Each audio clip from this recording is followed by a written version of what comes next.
Oi pessoal, sejam bem-vindos a mais um episódio do VCast, podcast do Seminário Bíblico Veritas. Aqui o nosso intuito é oferecer teologia de qualidade, um conteúdo que também seja conforme a nossa realidade e seja relevante à nossa cultura. Mais uma vez, sejam bem-vindos, eu sou o Rafael e hoje nós temos aqui a Vanessa. Seja bem-vindo, Vanessa. Obrigada, Rafael.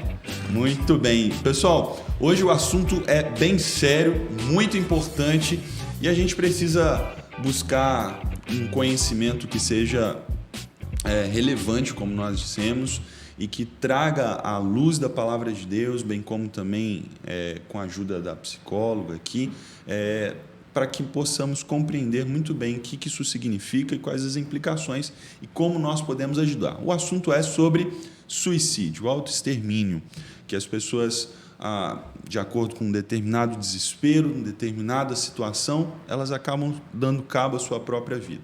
E a gente precisa refletir sobre isso, porque isso não é frescura, né, Vanessa? Então, já começa aqui conversando, trocando essa ideia com a Vanessa aqui. Vanessa, por que é importante a gente falar sobre isso? E será que isso realmente é um assunto bobo? É frescura?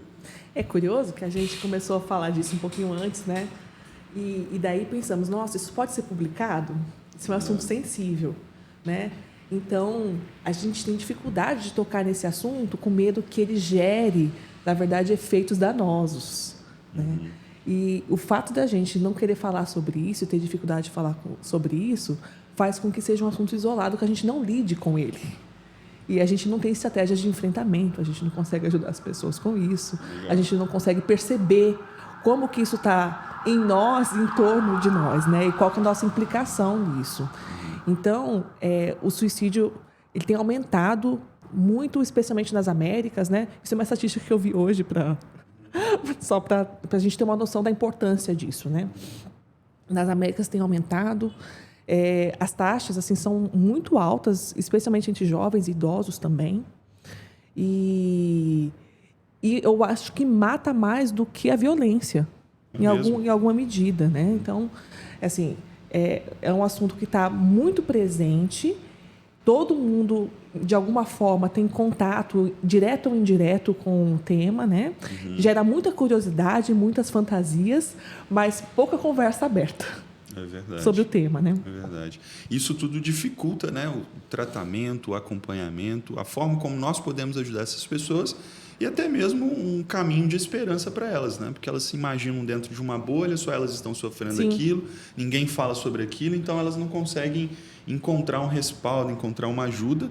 E o nosso objetivo aqui é exatamente também, além do ponto de vista psicológico, clínico, também mostrar para essas pessoas que no Evangelho, na palavra de Deus, uma vida com Deus, nós podemos encontrar respostas, nós podemos encontrar esperança para uma vida desesperançosa, né?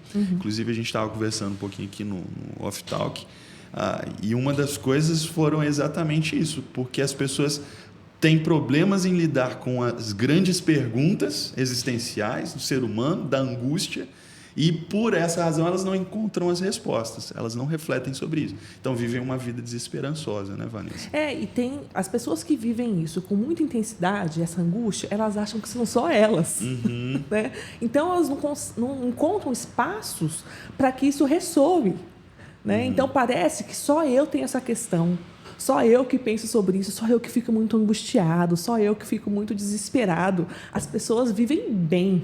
As pessoas vivem tranquilas e vivem em paz. Eu queria ser uma dessas pessoas. A vida da mídia social, né? Lá tá todo mundo bonito. E na mídia social, de alguma forma, a gente atua socialmente, né? No presencial, um pouco com aquela perspectiva, né? Porque quando a gente lida com as pessoas dentro de um espaço clínico ali no consultório e você vai entrando em questões mais profundas, a verdade é que todo mundo tem questões angustiantes e tem que se haver com essas grandes perguntas da vida.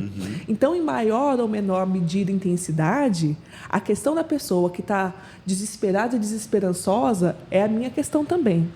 Então, eu dizer que é frescura de algum jeito, é eu não querer me haver com a minha própria questão. Que eu prefiro ficar distante dela e viver no meu automatismo. Interessantíssimo isso, né? né? Então, é mais fácil dizer assim, é problema do outro, ele que é fraco, ele que quer uma solução fácil para a vida e eu sou forte. Exatamente. Só que você não está lidando bem, né, com as questões, né? E é muito interessante porque quando nós olhamos para a palavra de Deus, nós vemos esse lidar com a realidade de uma forma brutal, de uma forma muito aberta, muito transparente. A gente estava conversando antes aqui, a gente se lembra sempre de Sansão quando a gente fala de suicídio. Só que aí você bem lembrou de Jó, aí nós olhamos para o livro de Salmos, os salmistas em angústia, lidando com aquele desespero, e aparentemente, né, muito embora seja uma poesia, aquilo, parece até que eles estão desejando a morte. Melhor ir embora, acabar com esse sofrimento logo. E no Novo Testamento, de igual forma, né? No Novo Testamento também nós vemos Paulo ali falando se o morrer é lucro, eu prefiro partir e estar com Cristo. Acho que se ele fosse ouvido por um psicólogo moderno, não, esse cara precisa de acompanhamento. A gente precisa dar um suporte para ele, precisa fazer alguma coisa, né? Não, e de fato, né, assim, mostra muito da natureza humana, né, a nossa humanidade escancarada na palavra, né? E como mesmo pessoas que têm fé, que creem em Deus, que servem a Deus, que são autênticos cristãos, eles vivem grandes crises. Eu acho que esse é um ponto que, em alguns aspectos, a igreja ela pode trabalhar contrário à saúde dessas pessoas. Olha só. Né? Porque quando você tem uma teologia que pensa que ser cristão é só alegrias e que você tem que estar de bem, você tem que estar feliz com Jesus, experimentar angústias é um pouco avesso a isso. E as pessoas se julgam muito quando elas vivem angustiadas, quando elas têm perguntas que elas não têm respostas, quando elas têm grandes dúvidas. E elas não conseguem muito encontrar sentido e propósito na vida delas. E daí elas se veem distantes do cristianismo e de Cristo como uma resposta para isso, né? Olha aí, gente, olha que interessante, né?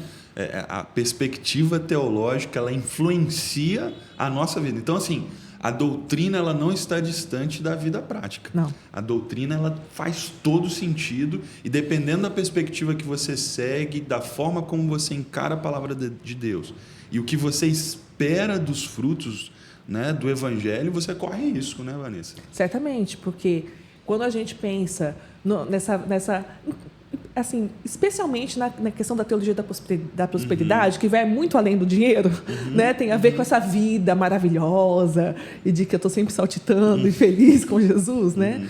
E daí, uma pessoa que está angustiada, que está enfrentando dificuldades, que não consegue ter perspectiva e que lida com questões com uma profundidade muito grande, se sente muito só nesse ambiente e até se questiona, né, se realmente ela faz parte desse povo de Deus. Olha isso. Né? Eu acho que essa é uma questão importante.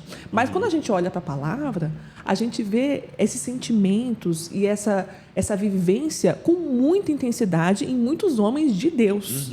Né? E o quanto que isso, inclusive, os aproximava de Deus. Exatamente. Eu acho que esse que é o ponto. Às vezes a gente vê a angústia, o sofrimento e a desesperança como algo que nos distancia de Deus. Mas o Evangelho pode dar uma resposta de que a esperança ela pode ser encontrada só em Deus. Com certeza. E não o contrário, né? Exatamente. Eu gosto de um autor que ele escreveu uma música, o Estevão Queiroga, chama A Partir do Norte. Tem uma frase que ele fala que para mim é muito tocante, assim, que ele fala que os dias sombrios também são teus. Olha. E a gente pensa... Como é que chama a música? A Partida e o Norte. A Partida e o Norte, gente. Vale a pena escutar, que é linda, aí, além de tudo. Olha isso. Mas essa ideia, né, de que passar pelos vales e pelos momentos sombrios não são distanciados da presença de Deus. Às vezes Deus nos leva lá. Né? E isso, eu quase consigo dizer que os momentos que a gente sofre mais e que a gente fica mais vulnerável da presença de Deus são os momentos que Deus faz mais a gente crescer e se aproximar dele. É verdade. Não é? É verdade. Então, essa ideia de que o sofrimento e a angústia são coisas do diabo ou são coisas que não testificam a nossa conversão, o nosso relacionamento com Cristo, isso se distancia muito do Evangelho. Né? Inclusive, né, como identificação plena, o próprio Deus passou por isso, por esse momento de angústia terrível. Se encarnou, viveu como um de nós, sofreu as nossas misérias e no Getsemane, o Senhor Jesus Cristo sofreu uma angústia terrível, algo que realmente o levou àquele ponto ali de clamar por socorro, né? Ou seja, nós encontramos nele essa identificação na angústia, essa identificação no desespero, no sofrimento, e ele aponta para esse propósito maior, né? Nós podemos encontrar Deus. Aí eu me lembro até de uma outra, do Vale da Visão, uma oração dos puritanos, que fala exatamente que é no profundo do abismo que nós olhamos e enxergamos as mais lindas estrelas, né? Então, realmente, como que o Evangelho ele traz isso para nós. Vanessa, seguindo aqui um pouquinho no nosso bate-papo, quais são os sinais assim, que a gente precisa prestar atenção, talvez ajudando pessoas, ou mesmo em nós mesmos, né, acerca de uma pessoa que pode estar passando por esse processo, pode estar caminhando para essa questão do suicídio? A gente tem assim, um consenso de que existem 2 fatores que deixam alguém mais predisposto para um ato suicida, né? Porque antes do ato suicida, a gente tem muitas coisas antes. A gente tem um sentimento, a gente tem um pensamento suicida, a gente tem uma ideação suicida, até que, de fato, a pessoa vá ao ato. Mas isso não começa no ato, né? Então, esses 2 fatores são principalmente você já ter uma tentativa de suicídio e também a presença de alguma doença mental. E daí a gente está falando principalmente de transtornos de humor e também psicoses. E que daí a gente pode pensar que existe realmente uma alteração na própria interpretação e visão da realidade, uma distorção da realidade que vai fazer com que a pessoa haja de acordo com aquela distorção, né? Então, a gente precisa de todo o suporte psiquiátrico, a gente precisa de outros profissionais, a gente precisa de um suporte familiar para conduzir e manejar essa situação. Né? Então, isso é importante. Que coisa que a gente pode ver numa pessoa assim, que deixam ela mais vulnerável, né? Além desses 2 fatores? A gente pode pensar num isolamento social, com a falta de vínculos fortalecidos com as pessoas, a começar da família, né? E também a gente pode pensar, e para mim esse é um sinal de alerta bem importante, que às vezes ele não está tão explícito no comportamento, que é a falta de sentido e propósito de vida. Quando você está num automatismo da vida, vivendo... Eu lembro muito de Eclesiastes quando eu penso nisso, né? Que tudo é vaidade, quando você não tem um propósito naquilo que você está vivendo. Você só vai repetindo todos os dias, sem aquilo dar nenhum sentido de vida. Então, quando você faz coisas no automatismo e que não te dão nenhum brilho, que não te fazem ver que aquilo que você tem um papel, né, no mundo e na vida de alguém, ou naquilo que você está executando, que aquilo te dá alguma esperança, isso é um sinal de alerta. E aí, nesse sentido, assim, entender o amor de Deus, você citou Eclesiastes, né?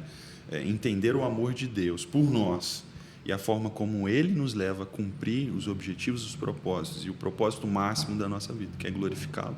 Isso nos ajuda bastante, né? Isso pode ser, assim, na verdade, o diferencial, né, entre você ter ou não ter esperança. Embora, se você tiver uma doença mental, mesmo você sendo cristão, essa pode ser tão desesperador do sofrimento, né, e a falta de força e de energia e não conseguir ver saída, que você pode ir ao ato mesmo assim. Mas é um recurso de proteção muito grande, né? E mesmo quando a pessoa não é cristã, sentir que você tem um propósito de vida, que você nasceu para fazer alguma coisa, que você não está aqui à toa, né? Que a vida não é só enfado e cansaço, né? Isso pode ser um fator de proteção bem importante. Inclusive, pegando até um gancho aí do ponto que você disse, né, mesmo um cristão, estando em um estado de sofrimento mental, seja ocasionado por uma doença ou alguma circunstância que o levou a esse estado, ele pode cometer o ato, né? E aí, gente, nós precisamos conversar sobre isso de uma forma muito séria, porque, obviamente, existem perspectivas diferentes da teologia e vão lidar com esse assunto. Aqui nós estamos falando sobre o cristão perde a salvação ao se suicidar.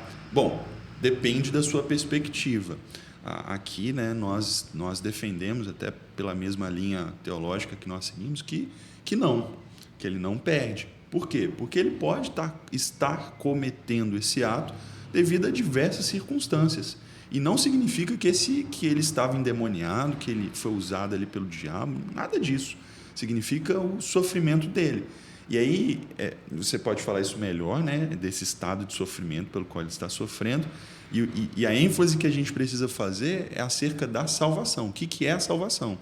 É o Senhor perdoando os nossos pecados passados, presentes e futuros de uma forma completa e cabal, não por causa dos nossos atos ou por aquilo que nós fazemos, mas porque Jesus fez por nós. Exatamente. Então, os nossos pecados estão cobertos e Romanos 8, 32 em diante, né? Nem a morte nem a vida nos separa do amor de Deus que está em Cristo Jesus. Então, a nossa segurança não está em nós mesmos.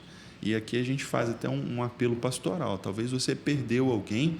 Olha, cabe a Deus julgar no final, porque aí a gente entra em diversas outras questões. Mas se é uma pessoa cristã, se é um filho de Deus verdadeiramente, ele pode ter chegado a essa situação, infelizmente, mas a salvação dele está guardada por Cristo Jesus. Né, Vanessa? Então, nesse sentido, acho que você poderia até falar um pouquinho. Eu acho que é importante a gente falar, por exemplo, assim, como o nível de sofrimento de alguém só é experimentado por quem está vivendo. E a gente tende a querer olhar e avaliar o sofrimento do outro a partir da nossa própria perspectiva. Né? Então, a atitude que favoreceria é você se aproximar do sofrimento do outro como dele. Porque a dor que dói mais é a minha, né? Porque é que eu estou sentindo. Essa é a realidade. Então, uma coisa que não me afeta muito pode ser um fator que seja central para aquela pessoa. Então, não cabe a mim julgar se esse motivo é suficiente para algum ato, porque quem está experimentando é que sabe tudo o que está envolvido com aquilo. Né? A questão do suicídio ela é multifatorial, ela envolve muitas instâncias da vida. Está longe de ser só uma coisa endógena, né, e emocional. Então, a gente tem toda uma estrutura social de vida, cultural, a gente tem vínculos que a gente estabeleceu, a gente tem histórico familiar, a gente tem coisas que as pessoas viveram, inclusive questões de abuso, né? E abusos, às vezes, não são necessariamente um abuso sexual, que é uma coisa explícita e que a gente julga como mais grave, mas cada um sabe o que vivenciou, o que sofreu e em que níveis isso afetou a própria construção da identidade dessa pessoa. Então, é muita pretensão olhar para alguém e querer avaliar essa pessoa não tinha motivos suficientes. Né? A nossa atitude deve ser de humildade e de tentar entender e assim, acolher que se a pessoa está dizendo que o nível de sofrimento dela é tão grande a ponto dela não ver saída, ela está falando a verdade. Embora você, olhando na sua perspectiva, você não experimente aquilo. Né? Então, a gente precisa sair um pouco do nosso lugar e saber que as pessoas experimentam coisas diferentes da gente, porque elas têm construções diferentes, perspectivas diferentes, e elas experimentam as coisas de uma forma única. Então, a gente ter ouvidos atentos, ao invés de línguas afiadas, é muito importante. Eu gosto muito de uma máxima do aconselhamento bíblico que diz o seguinte, sofredores pecam e pecadores sofrem. Então, não é porque aquela pessoa é uma pecadora e que a gente pode e tem o direito de desvalorizar, né, ou de desmerecer o sofrimento daquela pessoa. Ele é real, ele é existente e nós precisamos considerar cada um dentro da sua capacidade de suportar, como você bem disse, né, existem todo um contexto que leva essa pessoa a experimentar esse sofrimento de forma diferente da que nós experimentamos, mas o fato é que nós não podemos desmerecer de forma nenhuma. Né, e eu acho que isso aponta também, nosso desmerecimento aponta para a nossa dificuldade de lidar com o sofrimento, com a profundidade do sofrimento das pessoas, que, em última instância, são os nossos também. Só que, às vezes, a gente não quer se haver com ele, a gente quer viver a vida de uma forma automática e não quer tocar nessas questões e ir na profundidade que elas têm. Então, quando alguém está dizendo assim, nossa, eu tenho vontade de jogar tudo pro alto e morrer, assim, quem nunca, em maior ou menor nível, já viveu uma situação tão desestruturante que ficou sem chão e não tinha perspectiva de como continuar? Como que eu vou continuar? Como que eu vou ter forças? Às vezes, você não chegou num nível de você fazer um planejamento, de você pensar nisso concretamente. Mas o sentimento, no final das contas, a gente identifica ele. Verdade. Né? Inclusive, acho que todo mundo já falou em algum momento, já chega, eu desisto. É verdade. Então, assim, a questão é que a pessoa, talvez, que está vivendo um sofrimento muito grande, talvez ela tenha tido mais coragem de entrar em contato com o sofrimento na profundidade que ele tem. Né? E quando a gente não acolhe isso, a gente realmente deixa essa pessoa sozinha e sem esperança. Então, quando a gente tem uma rede de apoio, né? Seja os amigos, a igreja, o terapeuta, isso ajuda a gente a ver que a gente não está só e abrir a nossa perspectiva para outras possibilidades. Quando a gente está trabalhando com uma pessoa que você vê que ela tem um potencial suicida, o meu propósito não é tentar salvar a pessoa do suicídio. O meu propósito ali é ampliar as possibilidades dela, porque ela está com isso fechado. As possibilidades dela estão muito reduzidas. Ela não consegue ver saída, ela não consegue ver perspectiva. Então, o meu trabalho com ela é ajudar ela a ampliar as possibilidades. Isso não tem a ver só com o olhar dela, mas com os vínculos que ela faz. Porque a gente não existe sozinho no ambiente isolado. A gente só existe num lugar, num tempo e com alguém. Então, essa rede de apoio de pessoas que se importam, de pessoas que estão com você, pessoas que se mobilizam por você, pessoas que estão dispostas a te dar outros pontos de vista, pessoas que deixam aquilo que é importante para elas para olhar a sua questão, isso faz toda a diferença.